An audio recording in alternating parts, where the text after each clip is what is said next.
I don't know which metrics Netflix is using to assess if a movie qualifies for its holiday magic section, but the movie Everybody's Fine should come with a warning. Imagine if the movie Up and The Family Stone were blended together but way more sad.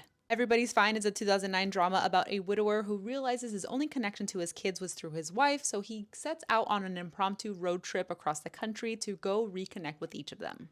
It stars Robert De Niro, Kate Beckinsale, Charlie's Angels alum Sam Rockwell, and Drew Barrymore. And again, this is on the Netflix recommended holiday magic section. So I was expecting a fun filled road trip adventure movie where a man reconnects with his children and everything was going to be fine, as the title suggests. Nobody was fine. If you thought Hamnet was considered emotionally manipulative, very wrong take, by the way, then you would have a sincere issue with this movie. This movie employs such tactics as the kids are running out to go meet their father, but instead of grown adults, we see young children the way that the father would have seen them.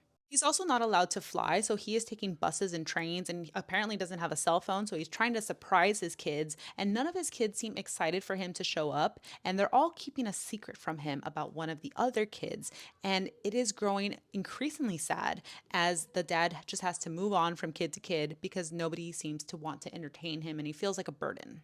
To the film's credit, we understand as an audience why the kids aren't so close to their dad because their mother is the one who filtered all the information back to their father. And so he only has this understanding of their lives through a very narrow scope and doesn't really have the whole truth about who they are. And so they feel hesitant to really open up to him. And De Niro is fantastic in this movie. This is peak Meet the Parents, De Niro grandpa era.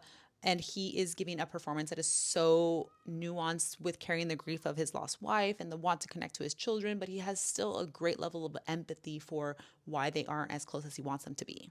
And there's a scene in this movie in which Robert De Niro confronts all of his kids around the dinner table about the lies they have told to shelter him from the truth about their realities. And instead of the actual adult kids, it's actual children that Robert De Niro is having a heated conversation with. And it is just something you have to see to experience yourself.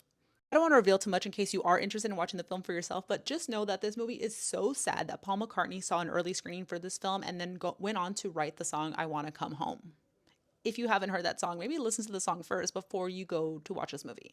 The 2009 film Everybody's Fine is directed by Kirk Jones, and it's actually a remake of a 1990 French film of the same name from the same director who made Cinema Paradiso. If you are looking for a good holiday cry or you are looking to connect with something that does touch on subjects of familial loss and grief, I think this is a solid watch. It's only about 90 minutes and it is beautifully performed. But do be warned, everybody's fine except for you.